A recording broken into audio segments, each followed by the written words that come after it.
Is it possible to increase food quality while cutting cost in today's economy?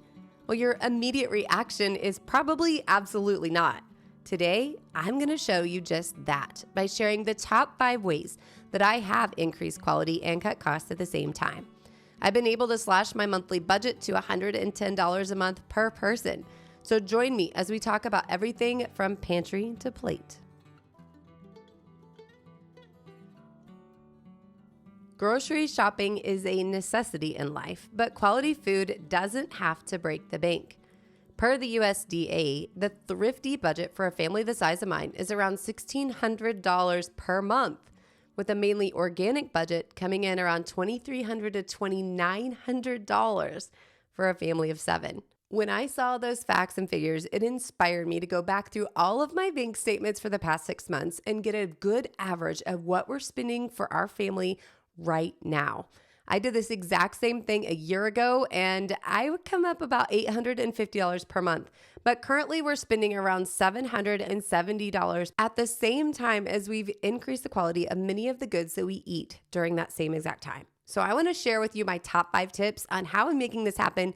And I can promise you budgeting and meal planning are nowhere on this list. So let's get started. The first thing I recommend to keep your budget in check is to cook from scratch. Convenience is so costly. This is a wide-ranging concept that really takes into account all aspects of groceries. One thing that I would recommend is making your own bread, which is what I'm doing now. Another is shredding your own cheese.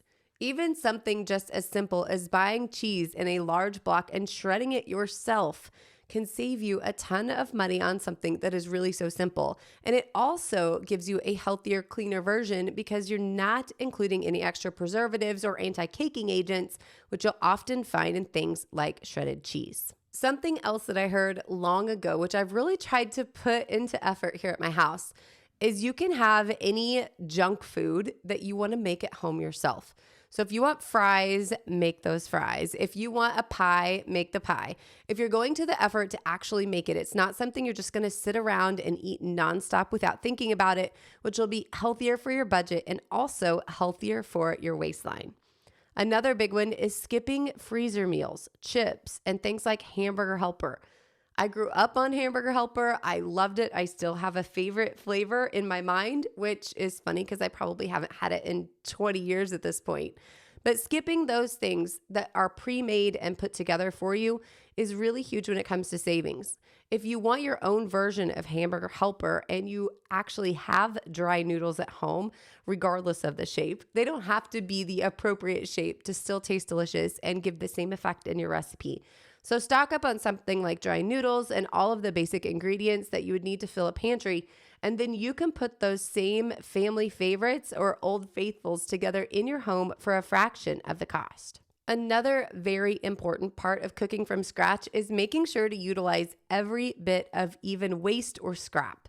So right now I'm feeding my sourdough starter and I do have some discard.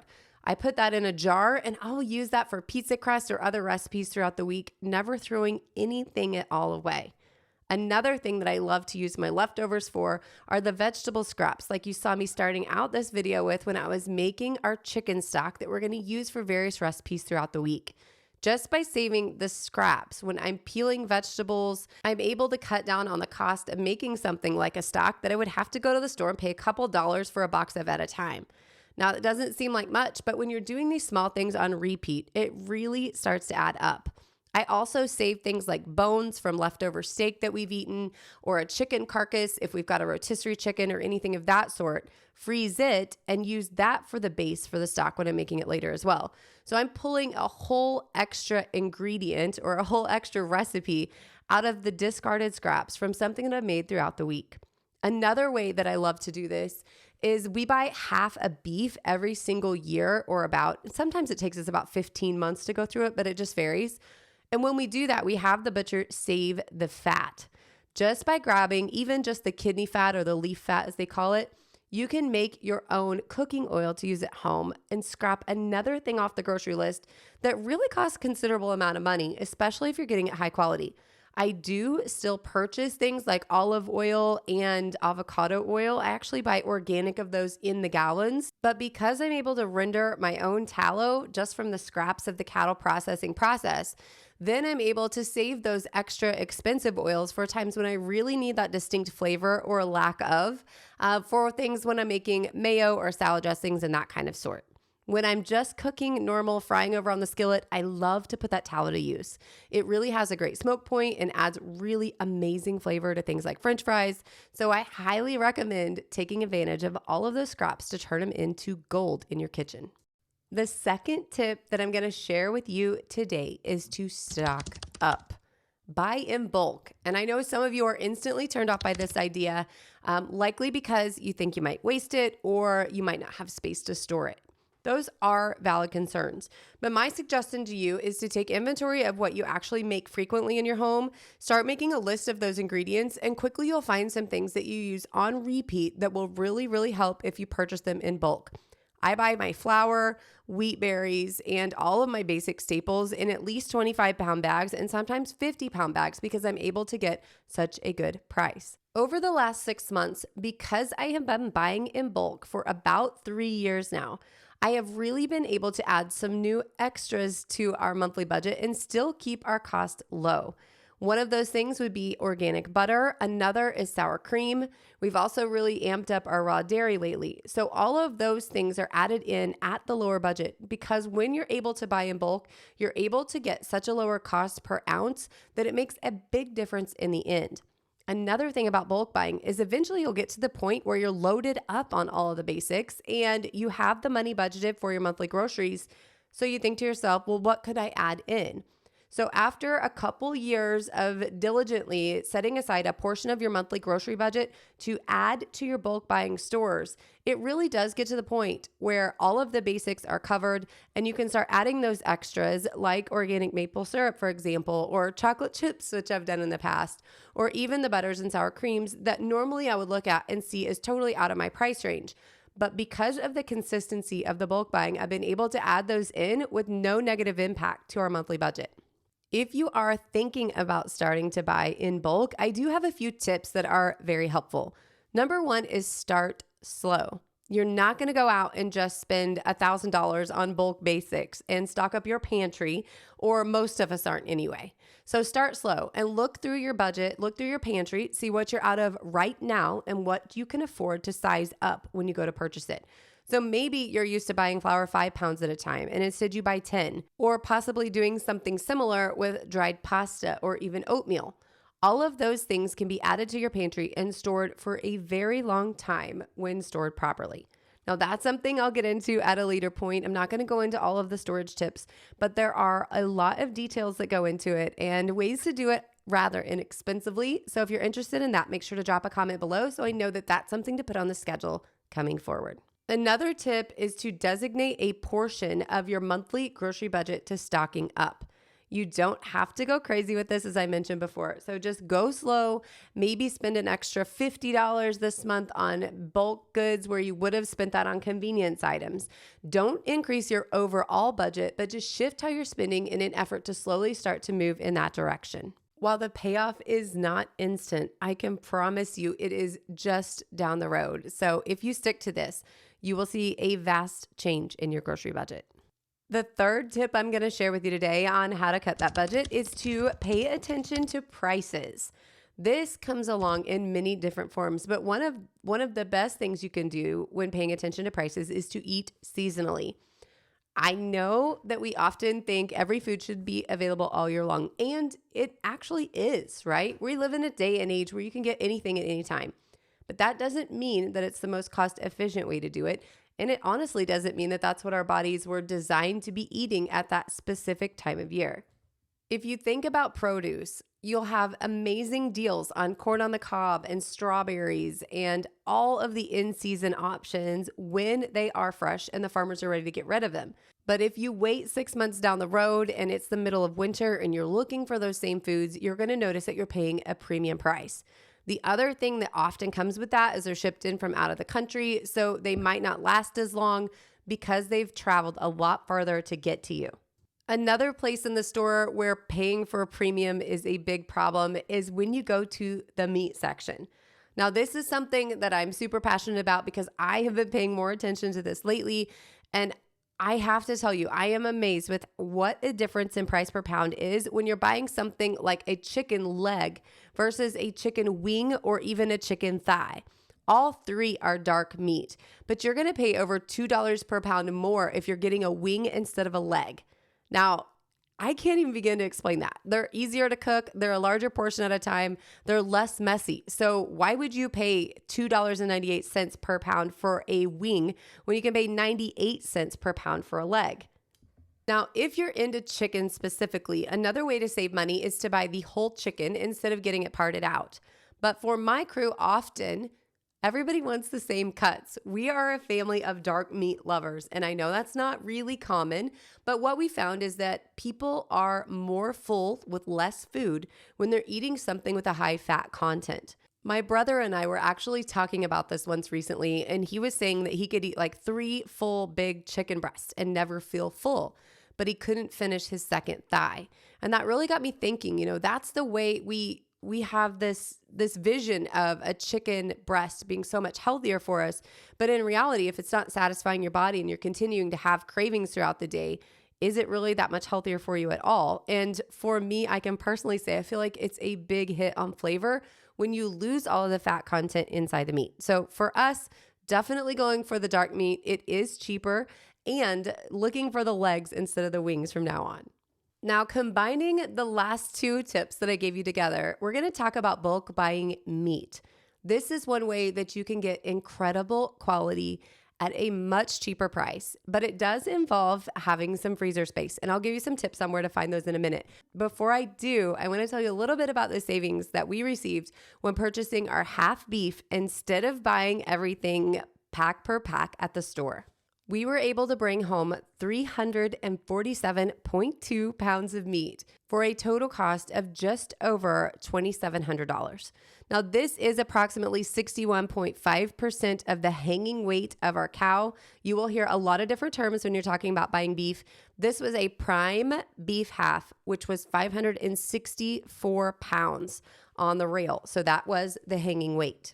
This means every cut of beef that we got averaged out to $7.88 per pound. Now, that is a high price for ground beef, but it is a strikingly low cost for a ribeye this huge and absolutely amazing. This particular steak sold straight out of the butcher shop is $29.99 per pound. And remember, my take-home price averaged $7.88. So that is a huge win and an amazing way that we're able to feed our family super high-quality restaurant-grade food for very low cost. This butcher actually does supply many very high-end restaurants in our area, and you would pay an insane amount if you had it made there, whereas we're able to just eat it at home, get the same amazing flavor for a tiny fraction of the overall cost. Now, once I got this all out on my table, I did take an inventory of every single cut of meat to make sure I got all of the weights correct, and also so I could summarize what I purchased and how much the savings was. I put all of my data into ChatGPT and told it that it was a prime grade beef. They told me the total retail value was $3,294.70. So my cost was $2,737, meaning my total savings was $557.70. Now that is absolutely incredible if you are somebody who uses every part of the beef. So for us, I want the soup bones because I'm going to make stock, and I want the tallow because I'm going to render it and get some nice cooking fat off of that.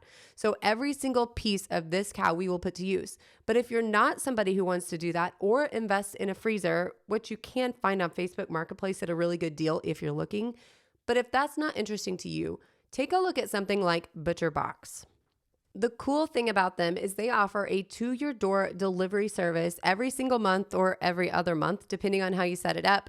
And you're able to curate or pick individual cuts of meat that you really want, and not just beef. So they have beef, pork, seafood, chicken, all of the different cuts, and let you have a little more versatility with what you're actually getting. And my favorite trick for ButcherBox is to get their big box instead of the small box and put it on an every 2-month delivery instead of the monthly delivery. While getting the same amount of product, you actually save over $32 just by this one simple hack.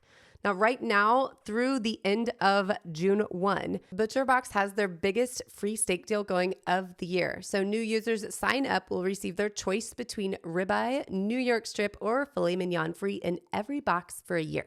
And if you are watching this after June 1st, no worries. Still check that link in the description. I promise they will have another cool promo going on. It just won't be the choice of those 3 awesome steaks in every single box. Okay, moving on to my 4th tip, and that is to never shop hungry. I know we've all heard this a million times, but if you go into a grocery store and you are hungry or your kids are hungry, all hands on deck, like the cart just fills and you don't even know what's going on. So take a minute to make sure that before you leave to go to the store, everybody is satisfied. Or even better, don't even go to the store at all. I prefer to do my grocery shopping once a month through Azure Standard, and that's where I get 98% of everything that comes into this house. Now, there are some occasions where I need to run in for an item or two, but for the most part, everything is done through a once a month grocery pickup. And when I do a video on grocery budgets, it is just inevitable that somebody's going to say, well, where I live, the prices are way different than where you live. But that is not the case with Azure Standard. It is available for pickup in most parts of the country. The price is the same regardless of where you live, and the groceries are ordered online and trucked across the country to a pickup location in your area. And if there is not one, start one. I promise you, when you can get organic, high quality foods at prices this low, other people will want to join you as well.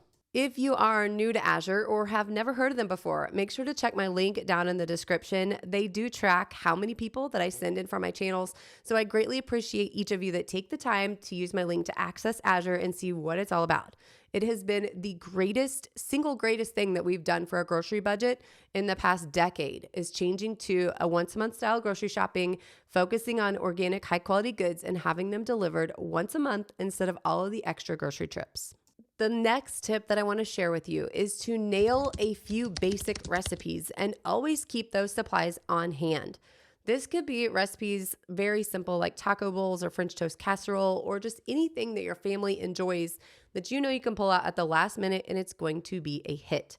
When you pick something like taco bowls and you can brown the meat in advance, it is a huge time savings as well. So think about those things that are quick and easy because that will prevent you from all of those unnecessary drive-through runs on your way home from work and activities. Per available data, the average spending per household for a family the size of mine spends between $350 and $600 per month on fast food.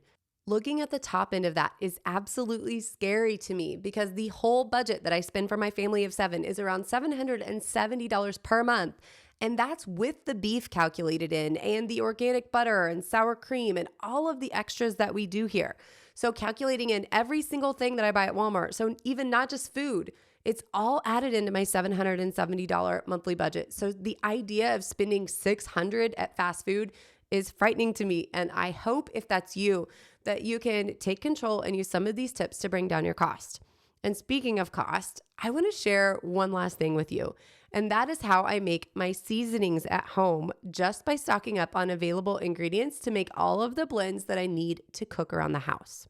Consider this a bonus tip, if you will, but pre-made seasoning blends like taco seasoning or Italian blends often cost $1 to $4 per small jar or packet. So that's around 1 to 3 ounces.